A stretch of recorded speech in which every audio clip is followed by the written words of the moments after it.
dessa noite está em 2 Reis, capítulo 4. Estou muito feliz pelo convite, pela palavra que me foi confiada, pela oportunidade. E dizer que esse Deus é maravilhoso demais.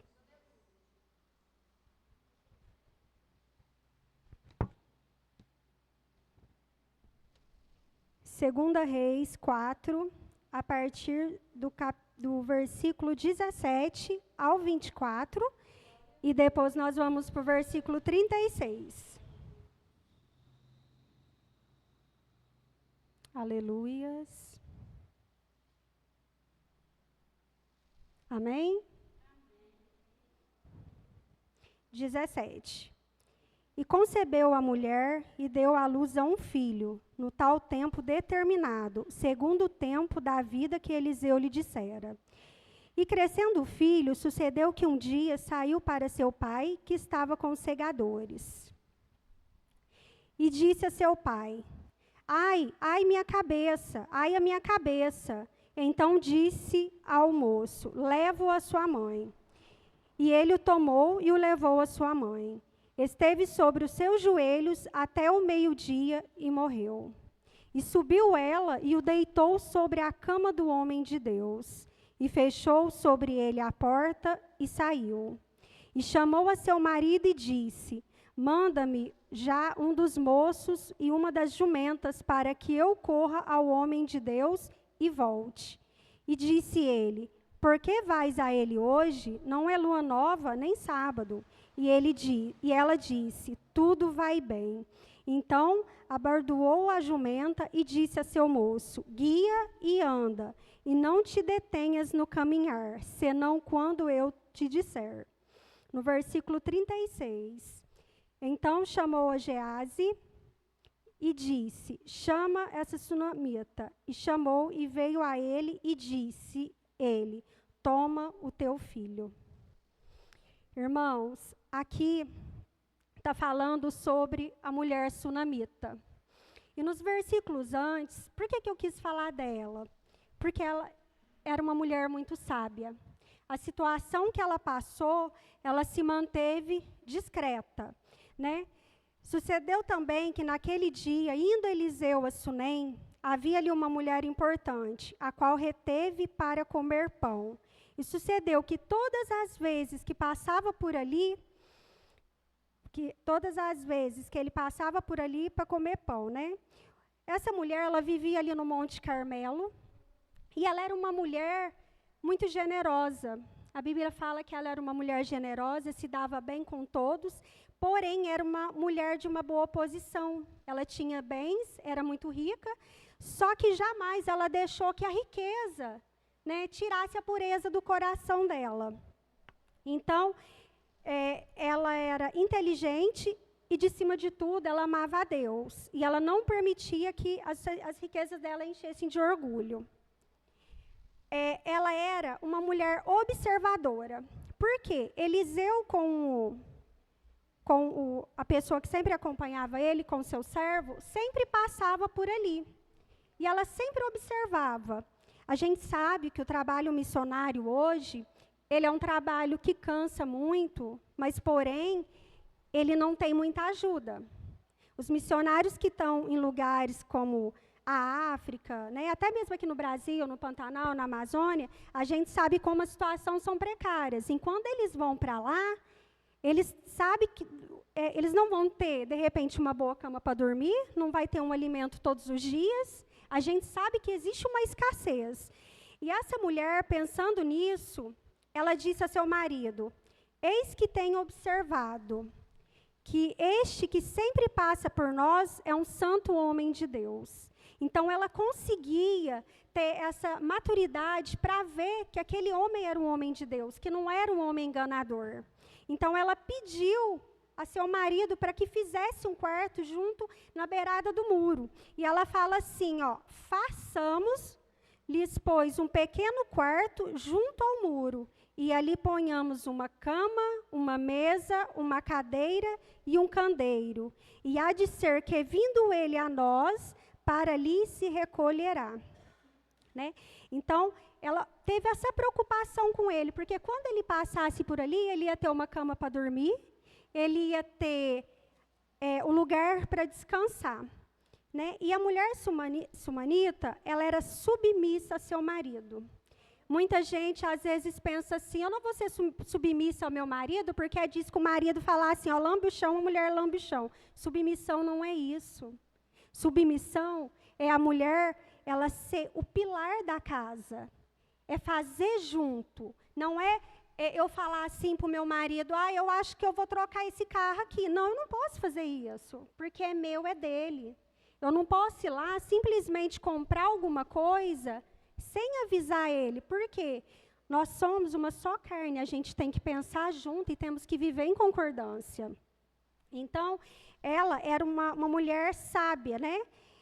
A submissão da mulher sunamita aparece clara de forma quando ela disse, façamos.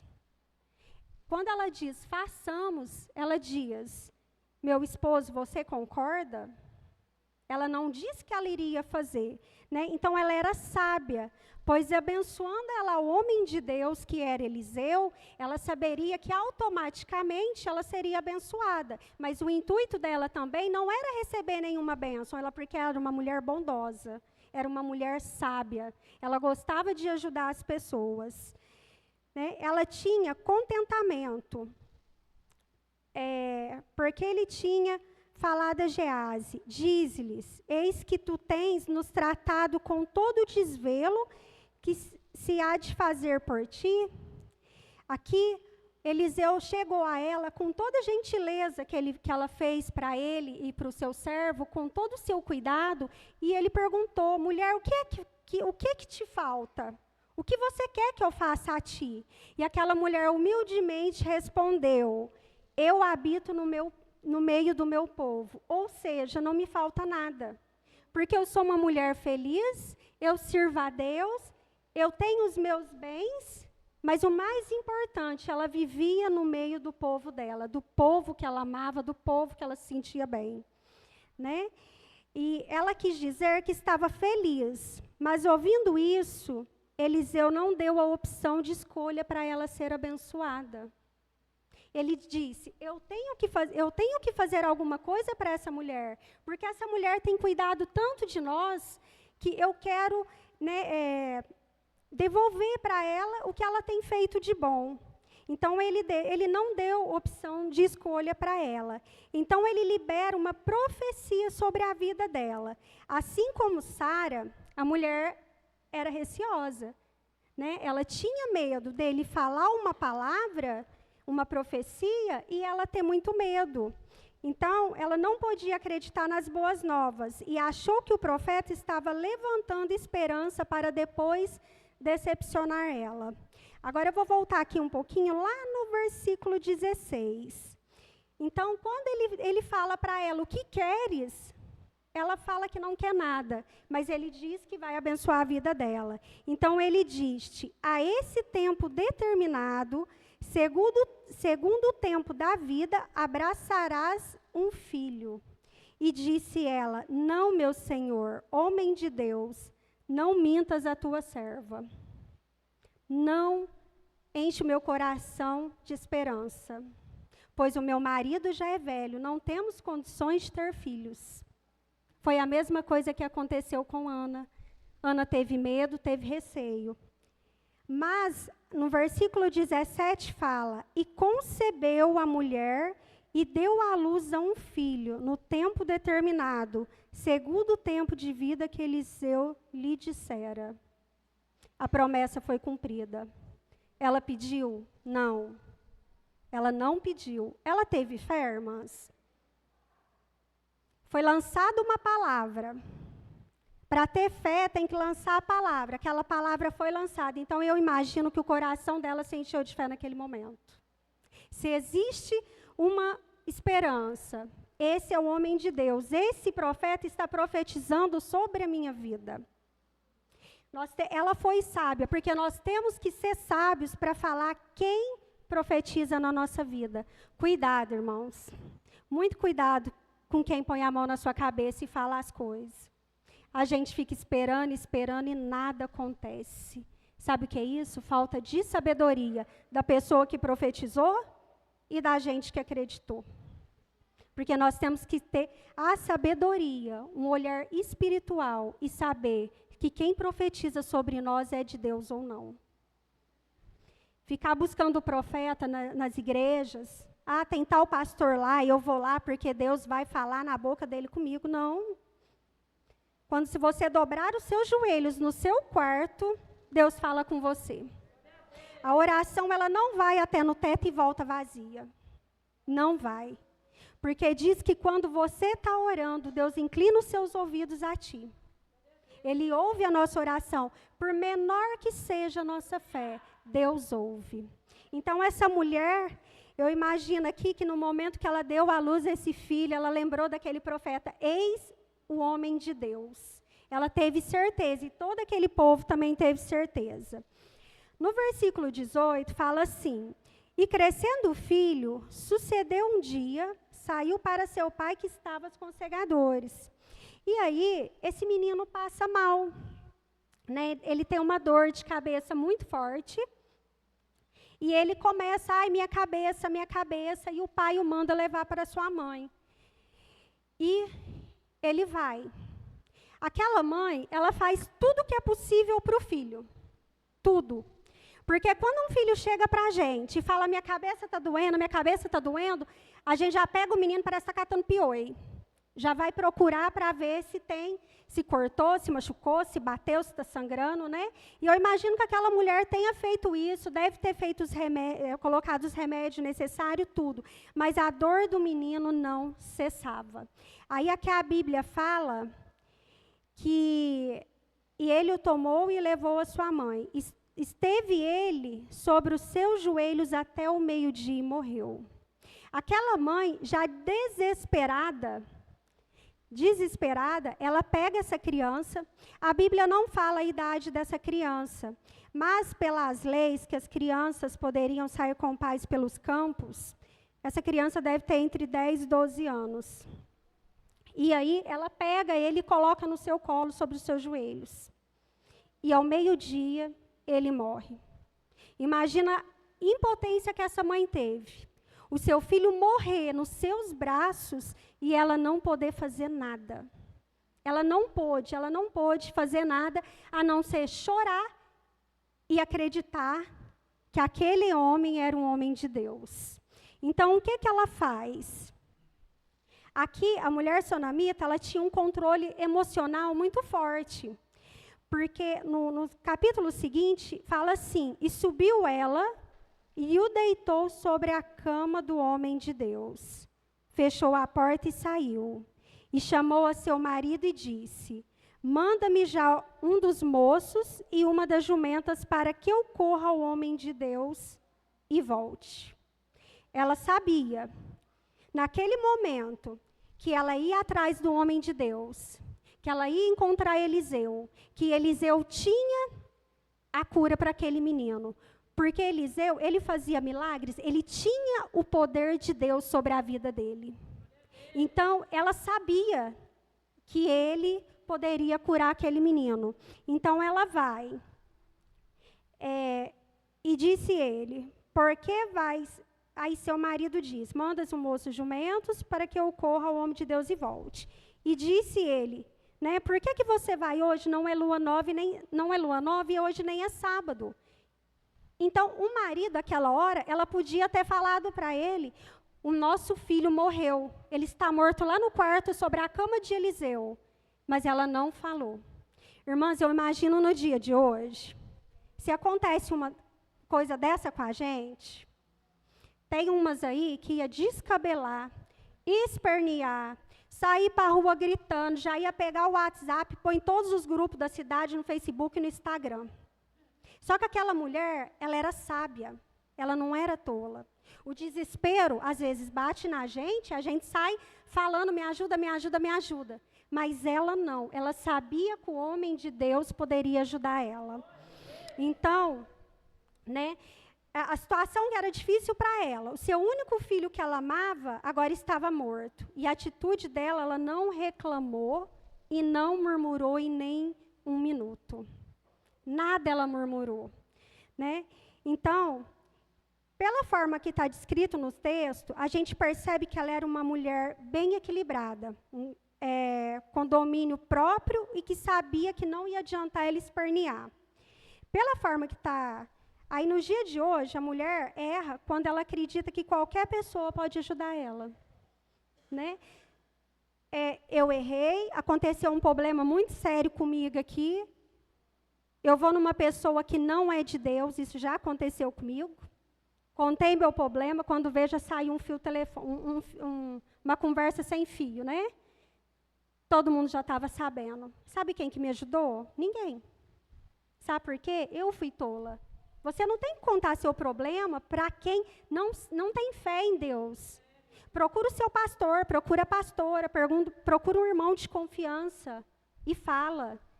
Me ajuda em oração, porque eu estou precisando disso.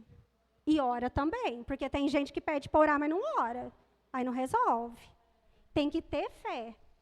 Então, ela era uma mulher de atitude. Então, aqui à frente diz assim, então abandonou a jumenta e disse ao seu servo, guia e anda, e não te detenhas no seu caminhar, senão quando eu te disser. Ou seja, ela disse para ele, ela tinha direção da onde ela queria ir. Ela sabia onde ela queria ir, onde ela precisava aquele momento.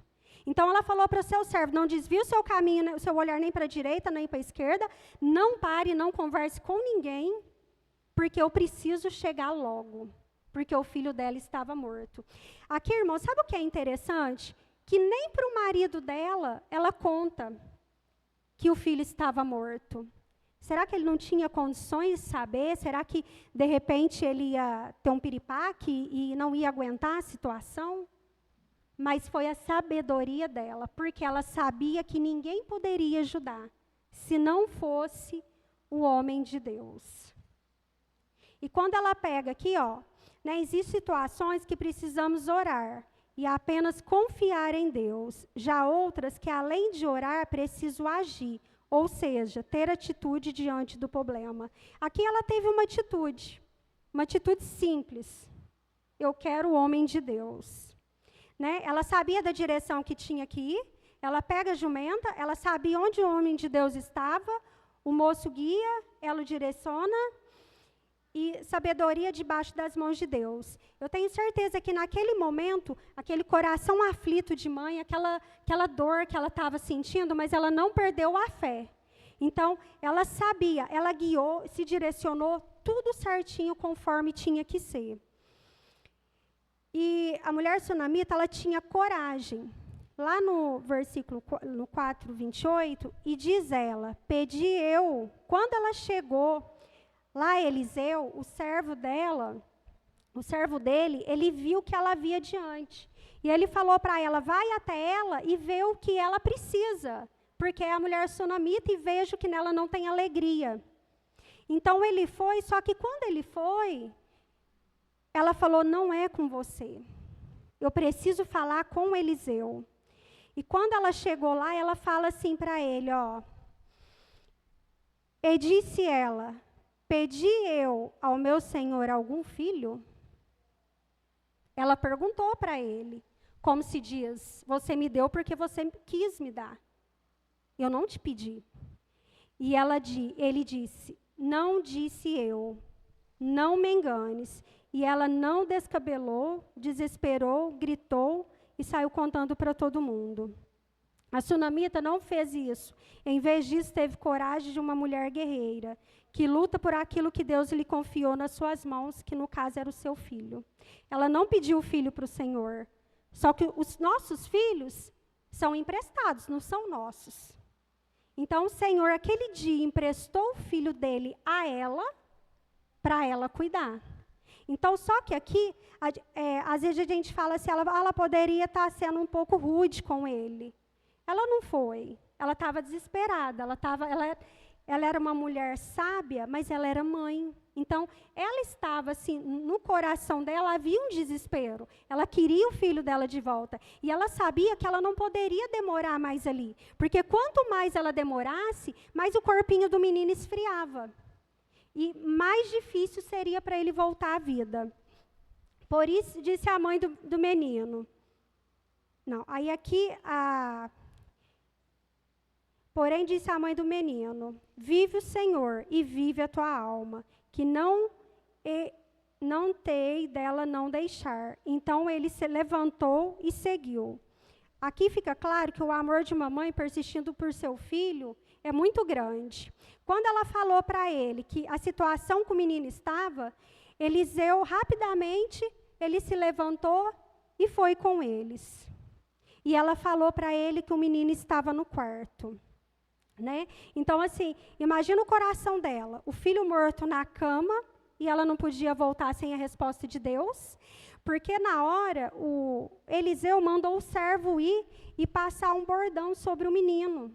Mas ela disse que não, ela queria ele, porque ela sabia que o poder estava nele, não estava no servo. É onde a gente tem que confiar em pessoas corretas, em pessoas certas para fazer a obra na nossa vida. Né? Então, o filho morto, e ela não podia voltar sem a resposta de Deus. E por isso não se conforma em voltar para casa sem que o profeta o acompanhasse. Ela disse para ele assim, eu imagino, eu só vou se o Senhor for comigo, sozinha eu não vou. E naquele momento, ele foi. Então aqui fala que a mulher sunamita não aceitou que o servo Geazi levasse o bordão de Eliseu, mas diante da grave situação, ela exigiu que ele acompanhasse ela. Porque ela sabia a quem pedir socorro. Se fosse outra pessoa, só ia sair conversa mesmo. De repente, o servo Geazi, no meio do caminho, poderia parar, poderia procurar água para beber, poderia contar fofoca, poderia falar o que estava acontecendo. Mas não, ela não aceitou ir sem o Eliseu. E o Eliseu, então, ele se levanta e vai. E aqui, ó, ele fala assim, no 36, então chamou a Geazi e disse, chama essa sunamita. E chamou, e veio a ele e disse ele, toma o teu filho. E veio ela, se prostrou a seus pés e se inclinou à terra e tomou seu filho e saiu. Ou seja, o menino reviveu. Mas aqui, nos anteriores, né, chegando ele à casa, eis que o menino jazia morto sobre a sua cama. Quando ele abriu a porta do quarto dele, ele viu que o menino estava ali deitadinho, né, como se estivesse dormindo, mas ele jazia morto. Deve que com o corpinho todo frio já, a boquinha branca. Né? E o que Eliseu faz? Ele é um homem de Deus.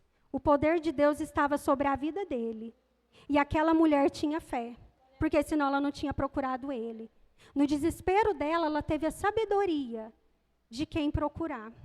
Porque hoje a gente procura tanta coisa, a gente conta os nossos problemas para todo mundo, mas não conta para o Senhor. Aí como que vai resolver?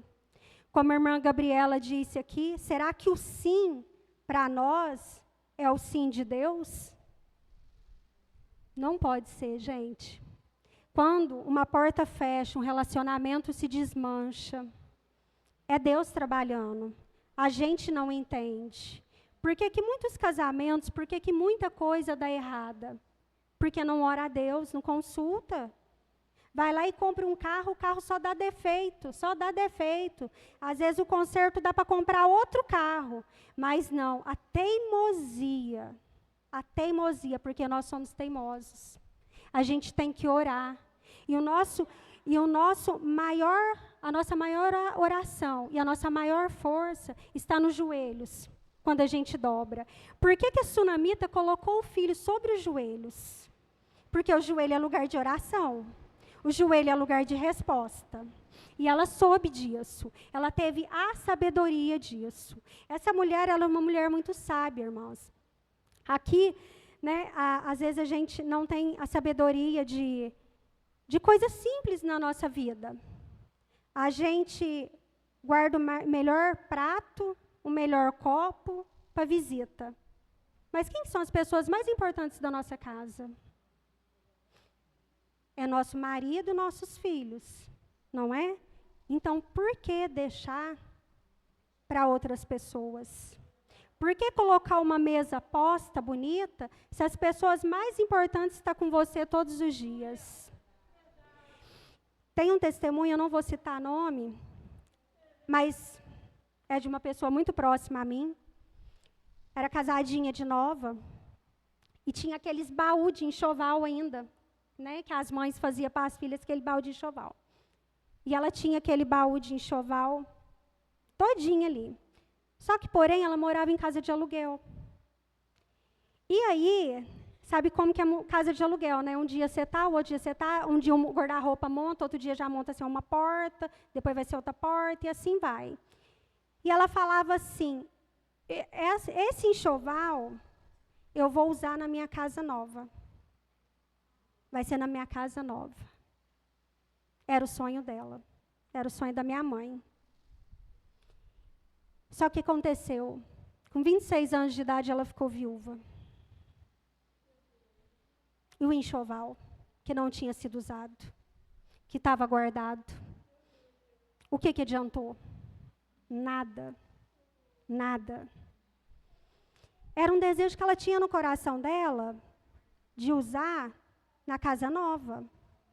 Mas hoje, voltando para a mulher sunamita, nós temos que ser sábio, porque o amanhã não pertence a nós.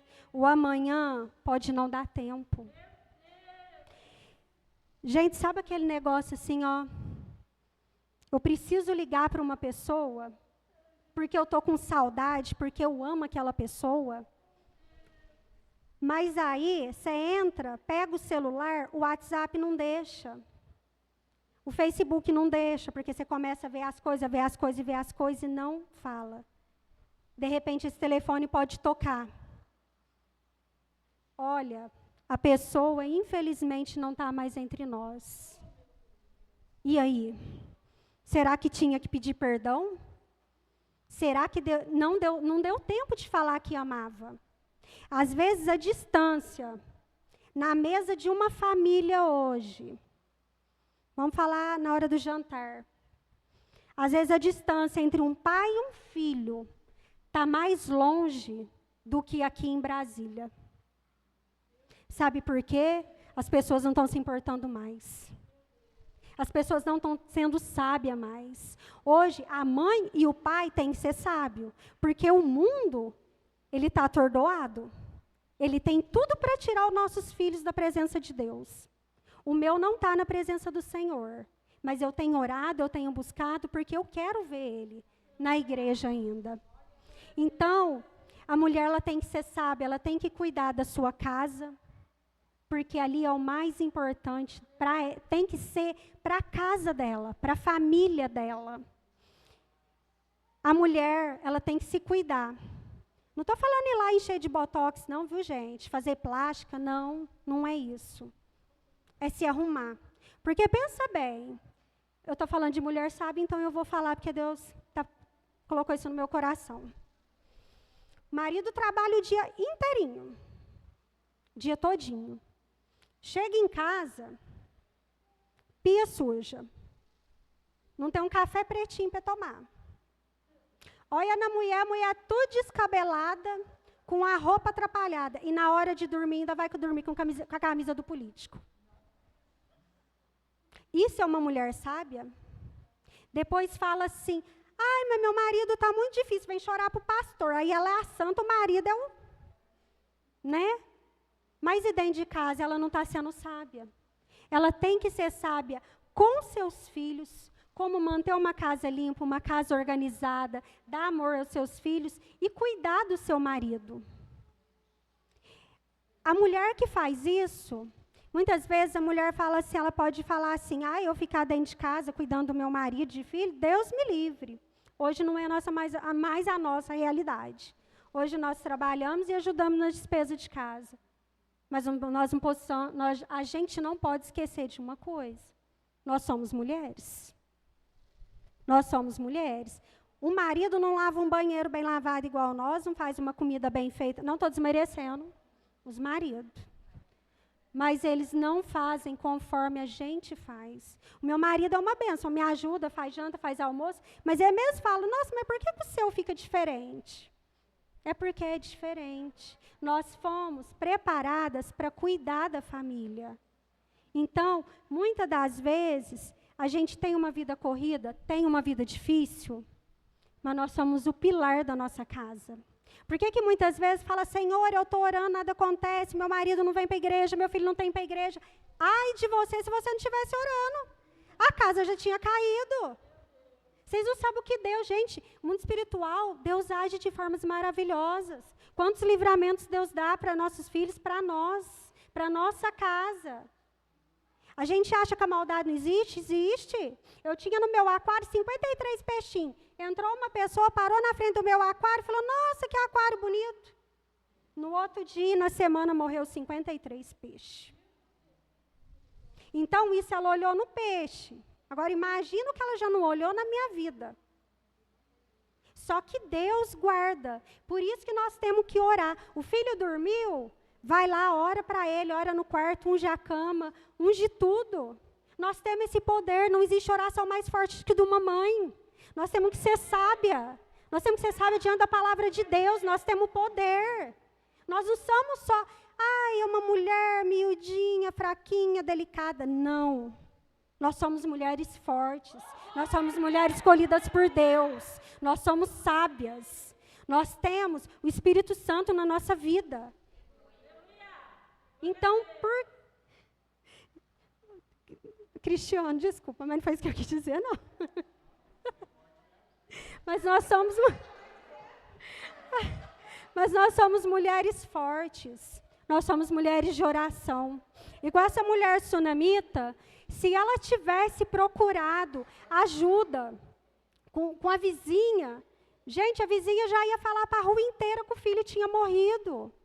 Mas ela foi sábia, é assim que nós temos que ser. Porque o dia que eu brigo com meu marido, eu conto para minha vizinha, eu vou lá e falo mal do meu marido até. O meu marido, eu sou ajudadora dele. Nós somos uma carne só. Não posso falar mal dele, certo? Ele pode ser ruim tanto que for, só eu que posso falar, mas ninguém pode. Só que eu não preciso falar para as pessoas. Vai falar com Deus, vai tomar banho e reclama, fala. Mas aí, a mulher que fala da sua vida íntima, das crises no casamento, para uma pessoa de fora, sabe o que acontece? O diabo está dando gargalhada.